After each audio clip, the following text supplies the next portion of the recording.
ጥያቄ እስላማዊ ጥያቄን ጠይቃችሁ ነው መልሱ እያሉ ነው ሸኹ። አሁን እኔ የተረጉምላችኋለሁ፣ እናንተ ትመልሳላችሁ። የመጀመሪያ ጥያቄ ከነቢያቶች መካከል አንድ ነቢይ ነበር። እርሱም ልብስ በመስፋት የሚተዳደር የቀን ስራው ልብስ መስፋት ነበር። ያ ነቢይ ማን ይባላል? መልሱ። ልብስ መስፋት ነበር። ያ ነቢይ ማን ይባላል? ቃለት አልበድን ተጃበት እነሁ ኢድሪስ ዓለይህ ሰላም። እነሁ ኢድሪስ ዓለይህ ሰላም። سؤال آخر. سؤال آخر. نعم. نبينا محمد صلى الله عليه وسلم عندما عرج به إلى السماء أين لقي جبريل؟ في أي سماء؟ الأولى ولا الثانية ولا الثالثة ولا الرابعة ولا الخامسة؟ ሁለተኛ ጥያቄ ነቢይ ሙሐመድ ሰለላሁ ዐለይሂ ወሰለም ሰባቱን ሰማያት አድርገው በሄዱ ጊዜ ወደ አላህ ስብሐነሁ ወተዓላ የሶላትን ትእዛዝ ለመቀበል መልአኩ ጅብሪል ዐለይሂ ሰላምን ስንተኛው ሰማይ ላይ ነው ያገኙት ይላል። ያ ማለት በትክክለኛ አፈጣጠሩ ማለት ነው። ነቢያችን ሰለላሁ ዐለይሂ ወሰለም ነቢ ሰለላሁ ዐለይሂ ወሰለም ረአ ጅብሪል ዐለይሂ ሰላም ቢሱረቲሂ አልሐቂቂያ መረተይን ፊ ዱንያ መረተን ፊ ሰማ ፊ አይ ሰማ አድረከ ነቢ ዐለይሂ ሰላቱ ወሰላም ጅብሪል የስንተኛው ሰማይ ላይ يقولون بنت اسمها رابعة تقول إن أدرك النبي عليه الصلاة والسلام في السماء السابعة. ليس السابعة. في أي سماء؟ نعم أجيبه. في السماء الثانية أو السادسة تقول أو الخامسة تقول. نعم. የሚመልስ የለም የሚመልስ የለም في السماء الثمانية. لا في السماء الثامنة لا. نعم في أي سماء؟ في السماء الرابعة. نعم في السماء الرابعة. بارتنيو واذكر في الكتاب إدريس إنه كان صديقا نبيا ورفعناه مكانا عليا. الرابعة. نعم.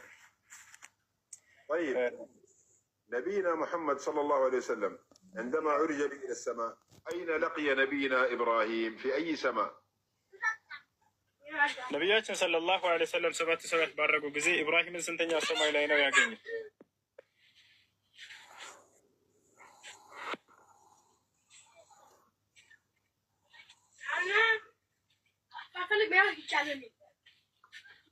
ኦኬ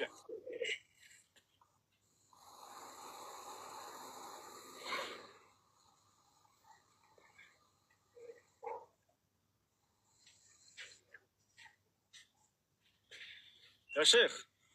نعم. ممكن نقرأ بعض كلام المشايخ في هذه المسألة؟ تسمح لنا جزاك الله خير. تفضل. طيب. الذي تقرره الأدلة الصريحة أن النبي صلى الله عليه وسلم رأى جبريل عليه السلام على صورته التي خلقه الله عليها مرتين اثنتين فقط. وقد عد الإمام السيوطي رحمه الله تعالى هذا الأمر من خصائص النبي عليه الصلاة والسلام كما في الخصائص الكبرى. وهاتان الرؤيتان هما الرؤية الأولى كانت في الأرض في بداية الوحي ونزلت عليه بعدها سورة المدثر. فعن جابر بن عبد الله رضي الله عنهما قال سمعت النبي صلى الله عليه وسلم وهو يحدث عن فترة انقطاع الوحي فقال في حديثه فبينما أنا أمشي إذ سمعت صوتا من السماء فرفعت رأسي فإذا الملك الذي جاءني بحراء جالس على كرسي بين السماء والأرض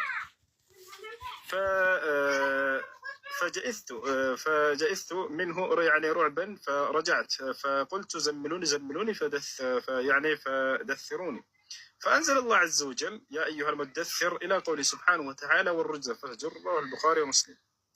وهذه الرؤية التي قال الله سبحانه وتعالى فيها ولقد رآه بالأفق المبين. قال الإمام الحافظ ابن كثير رحمه الله تعالى يعني ولقد رأى محمد صلى الله عليه وسلم جبريل الذي يأتيه بالرسالة عن الله عز وجل على الصورة التي خلقه الله عليها له 600 جناح بالأفق المبين أي البين. وهي الرؤية الأولى التي كانت بالبطحاء موضع بمكة وهي المذكورة في قوله سبحانه وتعالى: علمه شديد القوى ذو مرة فاستوى وهو بالأفق الأعلى ثم دنا فتدلى فكان قاب قوسين أو أدنى فأوحى إلى عبده ما أوحى.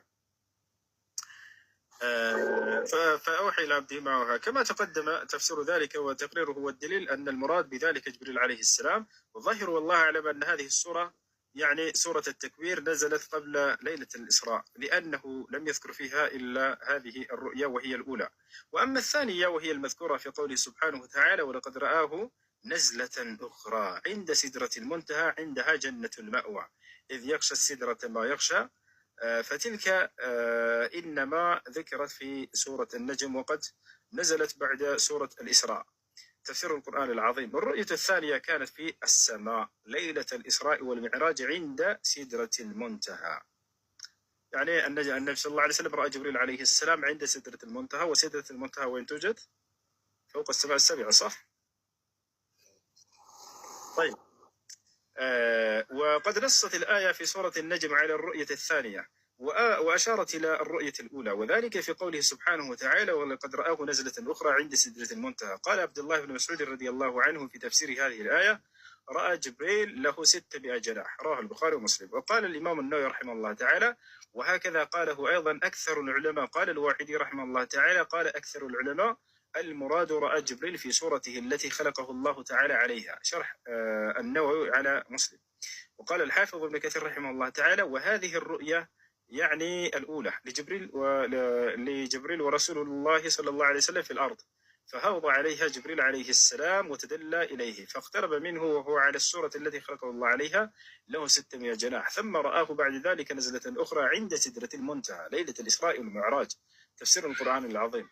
ولم يثبت وقوع رؤية الثالثة حقيقية لجبريل عليه السلام. وقد قالت عائشة رضي الله عنها: ولكنه رأى جبريل عليه السلام في صورته مرتين. من كلام النبي عليه الصلاة والسلام أنه قال: إنما هو جبريل لم أره على صورته التي خلق عليها غير هاتين المرتين، رأيته منهبطا من السماء سدا عظم خلقه ما بين السماء والأرض. جزاك الله خير. والسؤال الثالث بارك الله فيك.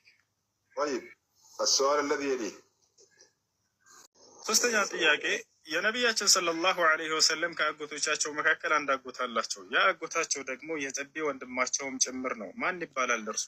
أجابت البنت قالت إنه حمزة بن عبد المطلب. نعم حمزة بن عبد المطلب. طيب حمزة. نبينا محمد صلى الله عليه وسلم شق صدره مرتين. المرة الأولى عندما كان صغيرا في الطائف. متى المرة الثانية؟ هل كان قبل الإسراء والمعراج أم كانت في فتح مكة؟ أشي ይህኛው ጥያቄ ደግሞ ነቢያችን ሰለላሁ ዐለይሂ ወሰለም እንደሚታወቀው መልአኩ ጅብሪል ዐለይሂ ሰላም ወደ እርሳቸው ጋር መጥቶ 2 ጊዜ ልባቸውን ቀዶ ቀልባቸውን አውጥቶ አጽድቶታል። ያ ማለት ከሰይጣናዊ እሳቤና ስራ ምንም አይነት ሰይጣን በእርሳቸው ላይ ስልጣን እንዳይኖረው ያጸዳበት የሆነ የጅብሪል ዐለይሂ ሰላም ትልቅ ስራው ነው። ከአላህ ታዞ መጥቶ እንደሚታወቀው የመጀመሪያው ልባቸው የተቀደደው ህፃን ልጅ ሳሉ በጣይፍ ከተማ ላይ ነበር። ገና ነቢይ ሳይሆኑ ገና የ3 ዓመት የ4 ዓመት ህፃን ልጅ እያሉ ነው። ሁለተኛው ጊዜ መቼ ነበር ነው ጥያቄው። ሁለተኛው ጊዜ መቼ ነበረ? ምርጫ አስቀምጦላቸዋል። አንደኛው ምርጫ ነቢያችን ሰለላሁ ዐለይሂ ወሰለም ኢስራ እና ሚዕራጅ ከማድረጋቸው በፊት ነው ወይንስ መካን ድል ባደረጉ ጊዜ ነው? መቼ ነው? أجابت البنت اسمها من جاسمين قالت كان ذلك قبل الإسراء والمعراج. ممتاز جميل جدا جميل. السؤال الذي بعده. نعم إخواني الكرام، عندما شق صدر النبي أخرج جبريل من قلبه، أخرج قلبه وغسله بماء زمزم وأخرج منه العلقة السوداء، ثم ختم جبريل ظهر النبي بخاتم النبوة، فليس للشيطان عليه سبيل. السؤال: خاتم النبوة ما هو خاتم النبوة؟ أين مكانه؟ كيف صفته؟ እሺ ነቢያችን ሰለላሁ ዐለይሂ ወሰለም መልአኩ ጅብሪል ዐለይሂ ሰላም መጥቶ ልባቸውን ከቀደደና ቀልባቸውን ካጸዳ ካለ በኋላ በዚያው የነብይነት ማረጋገጫቸው ነው የሚሆን። ወይንም የነቢያት መደምደሚያ የሚል ማህተም በሰውነት ክፍላቸው ላይ አትሙባቸው ይሄዳል። ያ የት ነበር? ምናቸው ላይ ነበር? ነቢዩ ሰለላሁ ዐለይሂ ወሰለም ይሄ አለቅነት በጫንቃው ላይ ይደረጋል የተባለላቸው እርሳቸው ናቸው። እና አለቅነት ማለት አምላክ ለሰው ልጆች የሰጣቸው አለቅነት የነቢይነት አለቅነት ነው። ይህ የነቢያት መደምደሚያ የሚል ሰውነታቸው ላይ ነበረ፣ ጫንቃቸው ላይ በቃ መጽሐፍ ቅዱስ መልሶታል። መጽሐፍ ቅዱስ ላይ ምን ይላል? አለቅነትም በጫንቃው ላይ ይደረግለታል፣ ለመንግስቱ ስፋት ለዘመኑ ፍጻሜ የለውም ተብሎ ተገልጾለታል። ለመንግስቱ ስፋት ማለት ዓለምን ስለሚገዛ የነቢይነት ማዕረጉ እንደ ሌሎቹ ነቢያቶች ለአንዳንድ አካባቢ ሳይሆን ለዓለማት ስለነበር ነው። ለዘመኑ ፍጻሜ የለውም የሚለው ደግሞ እስከ ዘመኑ ፍጻሜ ድረስ የነቢይነት ማዕረጋቸው የሚጸናላቸው ብቸኛው ነቢይ ስለሆኑ ነው። ስለዚህ የት ላይ ነው? ቃሉ ካነ ዐላ መንኪበይሂ አው ሚን ظهሪሂ። طيب شكله كيف كان؟ كبيرا صغيرا وسطا يشبه ماذا؟ ይሄን አይመስለኝም። ቅርጹ እንዴት አይነት ነበር? ትልቅ ነበር? ትንሽ ነበር? መካከለኛ ነበር? ምንስ ይመስል ነበር? በምንስ ምሳሌ ተገልጿል? ቃል እነሁ ليس بالكبير ولا بالصغير وإنما هو وسط. إذا نقول هو مثل بيضة الحمامة هكذا ورد. نعم لك يا أرجب انقلال متاكل تنش نفس የእርግብ እንቁላል ሐዲስ ላይ ተገልጿል። በዚህ መሰረት የእርግብ እንቁላል መታከል ማለት በቃ በጣም በትንሿ ነች። ማህተም አለ አይደለ? ማህተም ታውቃላችሁ? ክብ ማህተም። በዚያ መልክ ነው መልአኩ ጅብሪል ዓለይሂ ሰላም መጥቶ ጫንቃቸው ላይ የነቢያት ሁሉ መደምደሚያ ብሎ የጻፈላቸው። ከዚህ ጋር በጣም የሚገርመኝ ይሄንን ማን እንዳገኘ ታውቃላችሁ? ነቢያችን ሰለላሁ ዐለይሂ ወሰለም ይህ የሆነላቸው ገና የ3 ዓመት የ4 ዓመት ህፃን ልጅ ሳሉ ነው። መልአኩ ጅብሪል መጥቶ ልባቸውን ቀደደውና ቀልባቸውን አወጣ። ከዚያም የረጋች ጥቁር ደምን መነጨቀና ሀዛ ሀዙ ሸይጣን ሚንከ ያ ሙሐመድ አለ። ሙሐመድ ሆይ ሰይጣን በአንተ ላይ ሊኖረው የሚችለው ድርሻ ይህ ነበር፣ ከወዲሁ ጀምሮ ተነስቷል አላቸው። አጥቦት ያንን ሰፍቶ ሄደ ጅብሪል ዓለይሂ ሰላም። ስለዚህ ነቢ ሰለላሁ ዐለይሂ ወሰለም ከልጅነታቸው ጀምሮ ሰይጣን በእርሳቸው ላይ ምንም አይነት ኃጢአትና ክህደትን እንዳያደርጉ ጥበቃ አድርጎላቸዋል ከአላህ ዘንድ ተልኮ ማለት ነው። እሱን ጨረስን። ከዚያ ጅብሪል ዓለይሂ ሰላም ጫንቃቸው ላይ ጀርባቸው ላይ የነብያት መደምደሚያ ብሎ የነብያቶች ሁሉ መደምደሚያ ብሎ ማህተም በዚህ በጫንቃቸው ላይ አስቀምጦላቸው ሄዷል። ይህን ነገር ማን ነው ሊያረጋግጥ የቻለ? የመጀመሪያው አረጋጋጭ ማን እንደሆነ ታውቃላችሁ? አወሉ መን አከደ ዛሊከ አነሁ አልቡሐይራ። ቡሐይራ የሚባል እንትን ነበር፣ ቄስ ነበር፣ ወይንም ጊዮርጊስ ተብሎ ይጠራል። ይህ ትክክለኛ መሲሁን ከሚከተሉ መካከል ነበረ። የመጨረሻ ዘመን ነቢይ ይመጣል ብለው ከሚጠብቁ ቄሶች መካከል ነበረ። የት ይገኝ ነበር? ሻም ይገኝ ነበር፣ ወይንም ሱሪያ ላይ ማለት ነው። ነቢዩ ሰለላሁ ዐለይሂ ወሰለም በፍልስጤን ምድር ላይ ነቢ ሰለላሁ ዐለይሂ ወሰለም ከአጎታቸው ከአቡ ጣሊብ ጋር በ13 ዓመታቸው አካባቢ ለንግድ አብረው ይሄዳሉ። ብዙዎች አለ ለንግድ አብረው ይሄዳሉ። ይህ ቄስ የራሱ የሆነች ገዳም አለችው፣ ትንሽዬ ማንም እንትን ማይለው በቃ የራሱ አምልኮ የሚሰራበት ከሰው ሁሉ ተገንጥሎ ማለት ነው። እጅግ ብዙዎች ነቢ ሰለላሁ ዐለይሂ ወሰለም በመካከላቸው አሉ። ቡሐይራ ጠርቶና እንሂድ።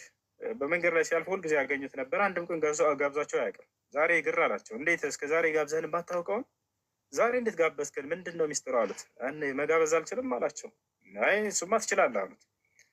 እንግዲህ አሁንስ ማንም ከመካከላቸው እንዳይቀር ብያለሁኝ አለ። ሁላቸውም መጡ፣ ገቡ።